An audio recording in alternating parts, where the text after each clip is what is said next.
What's up, guys? Welcome to the channel. And this is Crypto Gearheads, where we do a lot of we're gonna do a lot of builds, we're gonna do a lot of race and things like that. But sometimes we're gonna have some tech stuff, like the first video that I uploaded. And for instance, this today, I'm gonna do a little, old background talk, tell you guys a little story, kind of like wiki or whatever. But it's just a fun thing. I do have some videos and pictures that I will put up as I'm telling the story. But way back in the day, I did have an Evo. I had a '03 Mitsubishi Evolution 8. This was such a fun car. I'll throw some some pictures up while I'm talking about it here. I was actually in Germany. I was in the Air Force, and I was going through a divorce.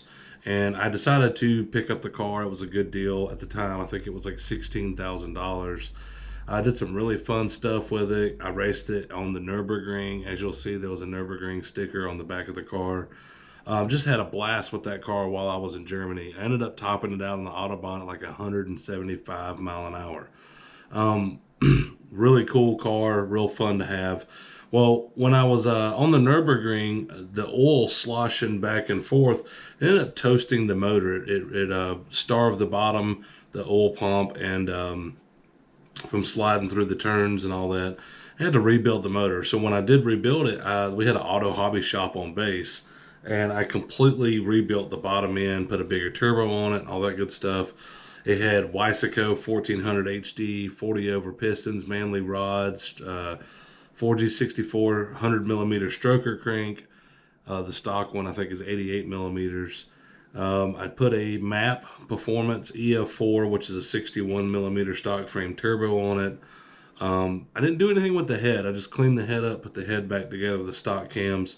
The whole point of making this car when I was building it was to have a bulletproof bottom end with a stock frame turbo that could make really big power if I wanted it, but would still be, drivable for like an everyday car. If I wanted to just drive it around, I didn't want to have any problems like loping with the cam or surging issues or anything like that. And when I put the build together, it was damn near perfect except for the clutch. The one thing that I kind of skipped on was the clutch. I did put like an ACT, just a lower level clutch in it. And when I brought it back to the United States, that was 2011. I came back to the States in 2012. I got out of the military. And when I got out, I didn't have injectors and a pump in it yet. So I was kind of driving it around and having to be easy on it. When I finally went to get the tune done with the bigger injectors and the bigger pump, I quickly realized that the clutch was not going to hold. And this was only on about 18 pounds of boost. I was running on wastegate pressure, and it was really, really laggy, and I didn't understand why. And a lot of that had to do with the wastegate was like not adjusted properly, so the flap was cracked open, and then it was, not really having to do much because it was only making 18 pounds. It didn't have to open much more than that. But still, the way that I would launch the car, which I would do it where I would hold the brake and I would slip the clutch against the brake to try to build boost on a manual 5-speed and then launch it. It ended up toasting the clutch, and it like welded the clutch to the flywheel. I put a comp clutch in it within the first night of racing. It did the same thing. I ended up going with a South Bend clutch. That's really what took the cake on that. I also turned adjusted the wastegate properly after the first clutch install, and the wastegate pressure became 25 psi. I had a 25 psi spring in it, but it wasn't making that because the wastegate was cracked open. Once it was making 25 pounds of boost and it was instant like I wanted it to be with the stroker bottom end, man, it just became a whole different animal. I mean, this thing was just retardedly fast. And I'll throw some racing videos up here. One of the races I was in, I ended up having like 4 adults in the car with me. We were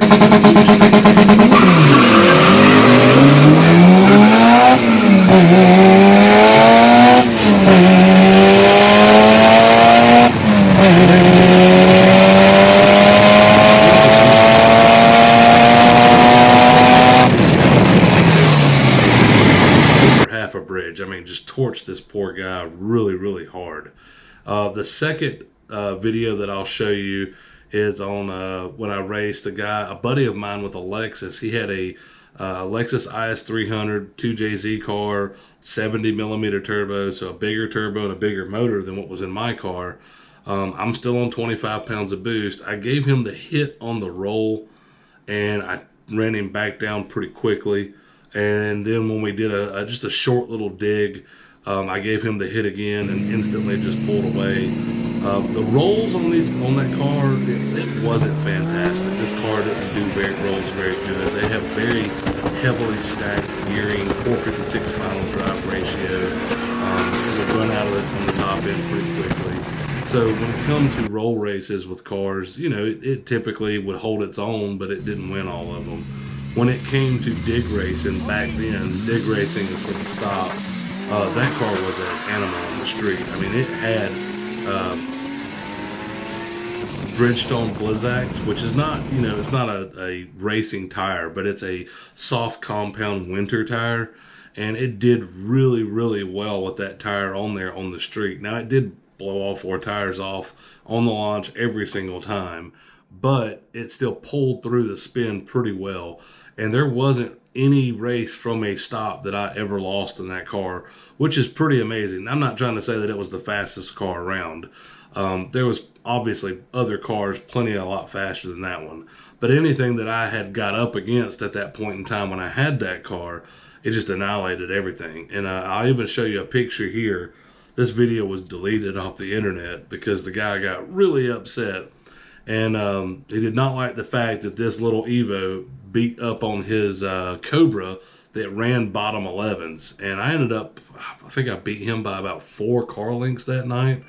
Just jumped out to 4 cars off the start and held it all the way up to about 140 mile an hour. I know that's an insanely fast amount of speed. I don't really do that kind of stuff anymore. This is the last drag car that I've actually owned in several years. The one that I'm building now is a BMW, completely different platform than that one. But it was a good time. And yeah, so that was a fun car to have back then. I thought it was an interesting story. In the end, that car ended up, I did run a 650 at 110 in the 8th mile with it on low boost, on the wastegate pressure, on those Bridgestone Blizzaks. And it also, when it was turned up, when I say turned up, like I turned this thing way up. I turned the boost controller up to about, I want to say 42 pounds of boost. And this thing held really strongly, right dead even, with a BMW S1000RR, which those are 950 and lower, like 9 to 950 at 150 mile an hour quarter mile bikes. And this thing held its own with that bike. It was really awesome to hang tight with that bike at like high boost levels, 42 pounds of boost. So just a really interesting story. It was really fun to own that car. I definitely miss it.